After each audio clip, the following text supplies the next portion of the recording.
Hello everyone, today topic is oxo acids of sulphur. Sulphur के oxo acids की यहाँ पर को बात हो रही है और यहाँ पर को कुछ आपको डायग्राम दिख रहे होंगे सल्फर के oxo acids H2SO3, H2SO4, H2S2O8, H2S2O7। ठीक है ना। जो सल्फर के होते हैं वो इतने टाइप के आप देख रहे हैं यहाँ पर को क्या है, ये सब इनके ऑक्सो एसिड्स हैं। ठीक है, ऑक्सीजन भी इनमें, हाइड्रोजन भी है और आप देख रहे हैं सल्फर भी है। सल्फर के ऑक्सो एसिड्स इसी वजह से इन्हें बुलाया जाता है क्योंकि इसमें ऑक्सीजन कंटेनिंग कंपाउंड है।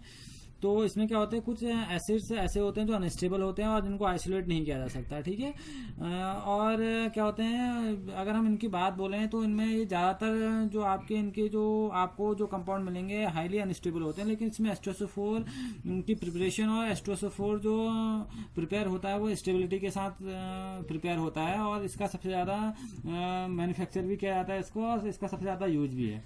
तो अगर मैं H2SO4 की मैन्युफैक्चरिंग की बात यहाँ पर करूँ तो H2SO4 को अगर आप मैन्युफैक्चरिंग में देखेंगे तो इसको बोला जाता है कॉन्टैक्ट प्रोसेस। ठीक है, ये कॉन्टैक्ट प्रोसेस से फर्स्टली बनाया गया था। ठीक है ना, ये बहुत पुरानी मेथड है ये, और इसी से बनाने की मेथड है H2SO4 को।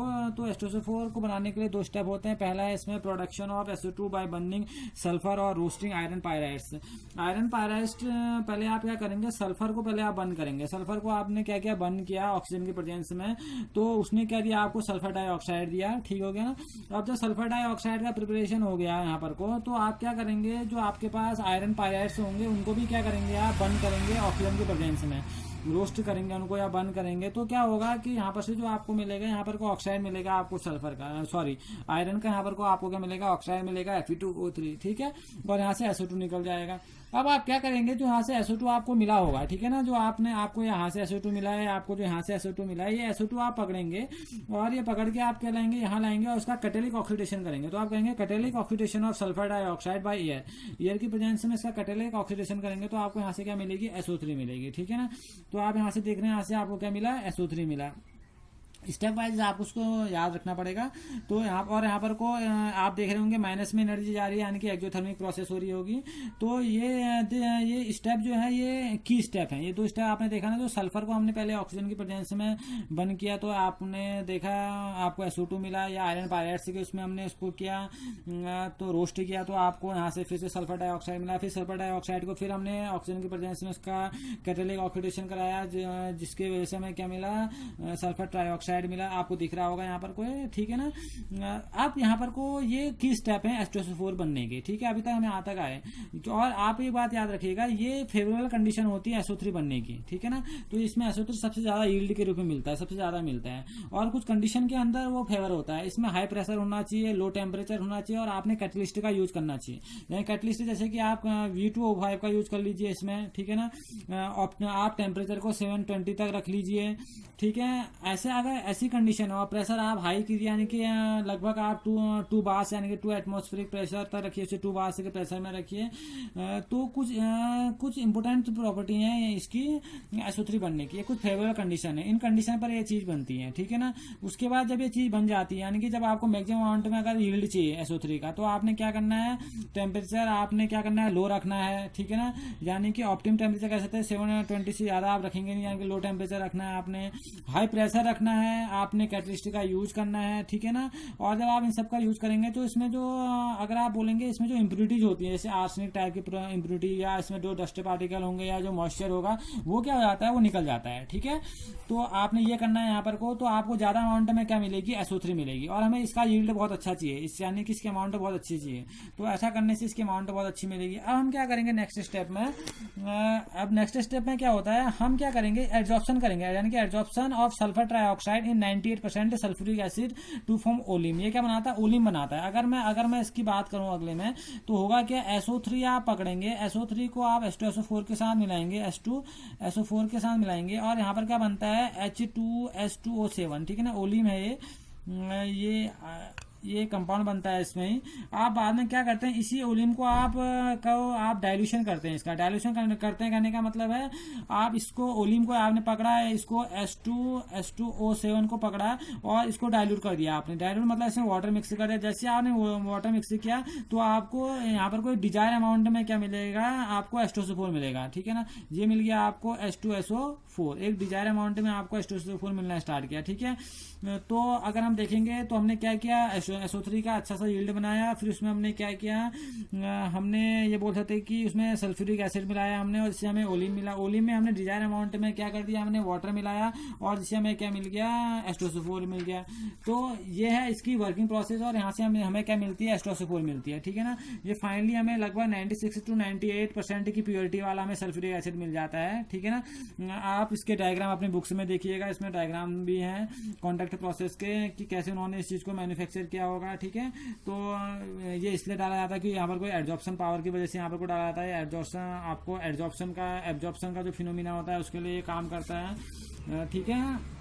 यानी कि एब्जॉर्प्शन ऑफ, क्योंकि अगर हमें SO3 यहाँ से हटाना है तो हमें क्या करना पड़ेगा, कुछ अमाउंट डालना पड़ेगा जो क्या करे, सल्फर डाइऑक्साइड को क्या करे, एब्जॉर्ब करे। तो हम बोल सकते हैं जो ये वाला स्टेप है, absorption of sulphur dioxide in 98% sulphuric acid to form oleum, जिसको एब्जॉर्ब करके क्या बनाया जाता है, ओलियम बनाया जाता है। ओलियम फिर क्या करता है, ओलियम को डायल्यूट किया जाता है तो एक डिजायर अमाउंट में हमें क्या मिलता है, H2SO4 यानी कि सल्फ्यूरिक एसिड, ठीक है। तो अगर स्टेप देखेंगे तो फर्स्ट स्टेप में सल्फर के साथ हमने काम किया, हमने इसको इन प्रेजेंस ऑफ ऑक्सीजन में बर्न किया, सल्फर डाइऑक्साइड बना। सल्फर डाइऑक्साइड को आप आयरन पायराइड से ही बना सकते हैं। फिर हमने जो सल्फर डाइऑक्साइड बना उसको हमने फिर से हमने क्या किया, उसका कैटेलिक ऑक्सीडेशन किया किसी कैटलिस्ट की प्रेजेंस में, ठीक है ना। यानी कि लो टेम्परेचर रखा, हाई प्रेशर रखा और कैटलिस्ट डाला तो हमें एक अच्छे अमाउंट में SO3 मिला। फिर SO3 को एब्जॉर्ब करने के लिए हमने H2SO4 डाला, फिर हमें ओलियम मिला। ओलियम को हमने क्या कर दिया, एक को डायल्यूट किया तो हमें क्या मिल गया, यहाँ पर को हमें मिला यहाँ पर डिजायर अमाउंट में सल्फ्यूरिक एसिड मिल गया, ठीक है ना। ये तो सल्फ्यूरिक एसिड बनाने की क्या थी, आपकी मेथड थी, ठीक है ना। अब हम इसकी बात करते हैं, इसकी कुछ केमिकल और फिजिकल प्रॉपर्टी की बात करते हैं, ओके। अब हम सल्फ्यूरिक एसिड की फिजिकल प्रॉपर्टी के बारे में बात करें H2SO4 की, तो ये एक प्योर कंसनट्रेट का सल्फ्यूरिक एसिड की बात करेंगे तो कलरलेस लिक्विड है ये, ठीक है ना। इसे ऑयल और विट्रॉल भी बोला जाता है और ये हाईली कंसनट्रेटेड स्टेज में हमें मिलता है। ये कॉरेसिव होता है और बहुत जल्दी स्किन को बर्न कर लेता है, ठीक है ना। अगर स्किन में पड़ गया तो बहुत जल्दी ऐसा होगा कि आप बर्न हो जाएंगे, आपके हाथ जल जाएंगे, ठीक है ना। क्योंकि सल्फ्यूरिक एसिड की जो बॉइलिंग पॉइंट होता है, यानी कि हाई बॉइलिंग पॉइंट होता है इसका, और इसकी हाई विस्कोसिटी होती है, इसलिए बहुत गाढ़ा होता है ये। क्योंकि इसकी मॉलिक्यूल के बीच में होने वाली जो बॉन्डिंग है वो होती है हाइड्रोजन बॉन्डिंग। ये बहुत इंपॉर्टेंट बात है, H2SO4 में पाई जाती है। अगर H2SO4 का मॉलिक्यूल दूसरे H2SO4 से मिलता है तो उनके बीच में इंटर मॉलिकुलर हाइड्रोजन बॉन्डिंग पाई जाती है, जिसकी वजह से इसकी विस्कोसिटी, इसका बॉइलिंग पॉइंट बहुत हाई होता है। और हाइड्रोजन बॉन्ड होने की ही वजह से जो इसके एफिनिटी होती है वाटर के साथ तो बहुत स्ट्रांग होती है, यानी कि वाटर में बहुत जल्दी डिजॉल्व हो जाता है, जिसकी वजह से हम कंसंट्रेशन को डाइल्यूट एसिड भी बना सकते हैं, ठीक है ना। तो हाईली डिजॉल्वेबल होता है किसमें, वाटर में, ठीक है ना, क्योंकि इसके पास क्या पाई जाती है, हाइड्रोजन बॉन्डिंग पाई जाती है। ये तो थी इसकी फिजिकल प्रॉपर्टी। अब बात कर रहे हैं हम इसकी केमिकल प्रॉपर्टी के बारे में। तो अब केमिकल प्रॉपर्टी क्या होगी इसको समझ लेते हैं। पहला जो प्रॉपर्टी है अगर हम समझेंगे तो इसके एसिडिक करेक्टर की बात कर लेते हैं। अब एसिडिक करेक्टर की अगर हम इसकी बात करें तो देखिए है क्या, एसिडिक करेक्टर की मतलब क्या था, एसिडिक क्या जो एचाइन देता है। तो सीधी सी बात है, अगर आप इन एक्वस सॉल्यूशन में देखेंगे H2SO4 को, यानी कि अगर मैं कह रहा हूँ H2SO4 के अगर एक्वस सॉल्यूशन में देख रहे हैं, एक्वस की पार्ट की बात कर रहे हैं, तो ये क्या बनाएगा, ये बनाएगा आपका H+ आयन देगा और प्लस आपका क्या बनाता है HSO4 माइनस, ठीक है ना। ये आप देख रहे होंगे यहाँ पर को H आयन निकल रहे हैं, ठीक है ना। और फिर से अगर आप HSO4 माइनस को पकड़ेंगे और फिर से आप क्या करेंगे, इसको ब्रेक डाउन करने, आयनाइज करने की कोशिश करेंगे तो फिर से आपका H आयन निकलेगा और क्या निकल जाएगा आपका प्लस SO4 - 2, ठीक है। तो आप अगर यहाँ से देख रहे हैं तो ये लगातार H आयन दे रहा है आयनाइज होने पर एक्वस सॉल्यूशन में, तो इसका मतलब है क्या है, हाईली एसिडिक है, ठीक है। H2SO4 एक स्ट्रॉन्ग डायबेसिक एसिड की तरह काम कर रहा है। अगर आपको देखेगा 2 बार H आयन दे रहा है, इसका मतलब है डायबेसिक है, ठीक है ना। और दूसरी बात यह है कि ये यानी कि आप बोल सकते हैं बीइंग एसिड ये न्यूट्रलाइज कर सकता है, भाई न्यूट्रलाइज कर सकता है, यानी कि अगर आप एसिड में बेस मिलाएं तो उसको न्यूट्रलाइज करके वाटर दे सकता है, ये सल्फेट देगा, ठीक है ना, क्योंकि इसका जो एसिडिक करेक्टर बहुत अच्छा होता है, ठीक है। और अगर आप कहेंगे being an acid react with active metals, ये जिंक मैग्नीशियम के साथ रिएक्ट करके हाइड्रोजन गैस दे देता है। तो यानी कि एसिडिक करेक्टर अगर आपको इसको पहचानना है तो आप क्या कर सकते हैं, इसको बेस के साथ मिलाइए तो ये सल्फेट दे देगा, सॉल्ट दे देगा और वाटर दे देगा, इसका मतलब एसिडिक है। और सेकेंडली अगर ये मेटल के साथ मिलता है और मेटल के साथ मिलने पर क्या देता है हमें, हाइड्रोजन गैस देता है, तो ये क्या है, एसिडिक है। दूसरा होता है इसकी मेन प्रॉपर्टी की बात हम यहाँ पर कर रहे हैं, दूसरा होता है इसका डिहाइड्रेटिंग। ये एक डिहाइड्रेटिंग एजेंट की तरह काम करता है। डिहाइड्रेट मतलब क्या, पानी अलग कर देने वाला। अगर आप इसको किसी से मिला देंगे तो उसका क्या करेगा, उसमें से पानी अलग कर देगा, यानी कि वाटर अलग कर देगा, डिहाइड्रेट कर देगा उसको। जैसे मैंने फॉर्मिक एसिड पकड़ा, मैंने HCOH पकड़ा और इसके ऊपर मैंने कंसंट्रेट H2SO4 डाल दिया, तो मैंने इसको डिहाइड्रेट कर दिया। डिहाइड्रेट मतलब इसमें पानी अलग हो गया और CO अलग हो गया, तो डिहाइड्रेटिंग हो गया। या आप ग्लूकोज की बात कर लो, मैं कर रहा हूँ C12H22O11 की बात कर रहा हूँ, और इसके ऊपर ही मैंने क्या कर दिया, कंसंट्रेट H2SO4 डाल दिया। अगर आपने ये डाला तो फिर यहाँ से क्या हो जाएगा, यहाँ से आपका सीधी बात है क्या हो जाएगा, वाटर अलग हो जाएगा और कार्बन अलग हो जाएगा। डिहाइड्रेटिंग एजेंट है तब ऐसा कर रहा है, ठीक है ना। इसे बैलेंस कर लेते हैं, तो ये क्या कर रहा है, डिहाइड्रेटिंग एजेंट होने की वजह से क्या करता है, वाटर को अलग कर देता है, ठीक है ना।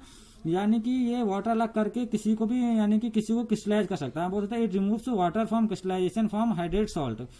तो इसका काम, जैसे मैंने अगर सिंपल एग्जांपल अगर आपको क्लास 10 का याद आ रहा हो, CaSO4 × 5H2O, ये आपका क्या होता है, हाइड्रेट कॉपर सल्फेट होता है। इसके ऊपर आप कंसंट्रेट अगर H2SO4 डाल देंगे तो ये क्या करेगा, हाइड्रेट करके किसी में बदल देगा, CaSO4 में, कॉपर सल्फेट में, और वाटर इसमें से अलग कर देगा, ठीक है। ये देखिए, तो ये एक बहुत अच्छा डिहाइड्रेटिंग एजेंट भी है, ठीक है।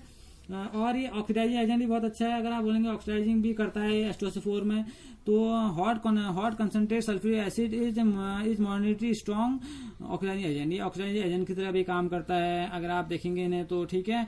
तो ये अगर आप H2SO4 को ब्रेक डाउन करेंगे तो ये एक ऑक्सीजन दे देता है, नेसेंट ऑक्सीजन दे देता है। इसका मतलब है कि ऑक्सीडाइजिंग एजेंट की तरह भी क्या कर रहा है, काम कर रहा है। ये सॉल्ट के साथ भी रिएक्ट करता है, ठीक है ना। ये जो प्रेसिपिटेशन रिएक्शन होती है हमारी, उसके साथ भी रिएक्ट करता है, ठीक है ना। और जैसे हम ऑर्गेनिक की बात कहें, अगर आपसे बेंजीन के साथ रिएक्ट करा रहे हैं तो बेंजोनिक सल्फ्यूरिक एसिड भी देता है हमें, ऑर्गेनिक की अगर बात कहें। अगर आपको याद आ रहा होगा क्लास 11th में आपने जब पढ़ा होगा यहाँ पर को सल्फोनेशन, यानी कि आपने जब मैकेनिज्म पढ़ी थी वहां पर कोई इलेक्ट्रोफिलिक सब्स्टिट्यूशन रिएक्शंस पढ़ी थी, तो आपको याद आ रहा होगा सल्फोनेशन रिएक्शन। जब बेंजीन किससे रिएक्ट करती है, सल्फ्यूरिक एसिड के साथ रिएक्ट करती है, तो क्या बनाती है, बेंजेनिक सल्फ्यूरिक एसिड बनाती है, तो उसके साथ भी रिएक्ट कर सकता है, ठीक है ना। तो इसकी रिएक्टिविटी बहुत ज्यादा है। ये ऑक्सीडाइजिंग एजेंट तो है ही, मैंने आपको बताया था। अगर आप इसको ब्रेक डाउन करेंगे, अगर मैं कह रहा हूँ H2SO4 को अगर आप हीट देंगे ना, अगर हीट देंगे तो ये क्या क्या दे देता है, H2O दे देता है, आपको SO2 दे देगा, और यहाँ से क्या दे देता है, आपको ऑक्सीजन भी दे देता है, ठीक है। यानी कि ऑक्सीडाइजिंग एजेंट की तरह भी काम करता है, ठीक है ना। नेसेंट ऑक्सीजन जो होती है ये क्या करती है, नॉन मेटल और मेटल के साथ रिएक्ट करती है। तो ये थी H2SO4 की कुछ इंपॉर्टेंट प्रॉपर्टीज जिसका हमने डिस्कस किया था, ठीक है ना। और सल्फ्यूरिक एसिड का यूज बहुत अच्छा है, इंडस्ट्रियल केमिकल है, ठीक है ना। इसका ये लेबोरेटरिकल में तो इसका बहुत ज्यादा यूज है, ठीक है। लेबोरेटरी में हम इसका यूज करते हैं, ठीक है। बहुत बार ऐसा होता है कि हम यानी कि पिगमेंट के रूप में हम मैन्युफैक्चर करते हैं, जो पिगमेंट है मैन्युफैक्चर करते हैं उसमें इसका यूज होता है, ठीक है ना। हम इसे डिटर्जेंट जो हमारी यानी कि सोप डिटर्जेंट जो इंडस्ट्री होती है उसमें यूज करते हैं। जो हमारी मेटलर्जिकल प्रोसेस होती है उसमें हम मेटलर्जिकल यानी कि रिफाइनिंग प्रोसेस होती है उसमें इसका यूज किया जाता है, ठीक है ना। और बैटरी को स्टोरेज यानी कि स्टोरेज और बैटरीज में भी इसका यूज किया जाता है। जो बैटरी मिलता है उसमें भी आपको कंसंट्रेट सल्फ्यूरिक एसिड मिलता है, तो ये इसके क्या है, सब यूज हैं, ठीक है ना। तो आज हमने क्या पढ़ी, हमने सल्फ्यूरिक एसिड के बारे में जाना कि सल्फ्यूरिक एसिड की फिजिकल प्रॉपर्टी क्या है, उसकी केमिकल प्रॉपर्टी क्या है, H2SO4 है क्या, इसके बारे में हमने जानने की कोशिश की, ठीक है ना।